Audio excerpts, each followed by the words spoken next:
हरावी नाही paparazzi तिच्या मागे daily crazy तरी why so shy shy shy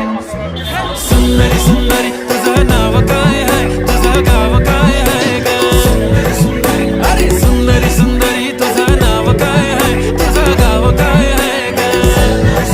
अरे सुंदरी सुंदरी तुझं नाव काय आहे तुझं गाव काय आहे ग ती ओजी एकदम फाईन आहे आणि थोडीशी डिवाईन आहे कशी लागते बघून आयना आणि चेहऱ्यावरती शाईन आहे खानदानी ॲटिट्यूड पुरा एशियाला चौथं केलं स्टाईल केलं तिच्या समोर फिक्का गोल्ड आहे बोलायला पक्की बोल्ड आहे खरंच खूपच सुंदर आहे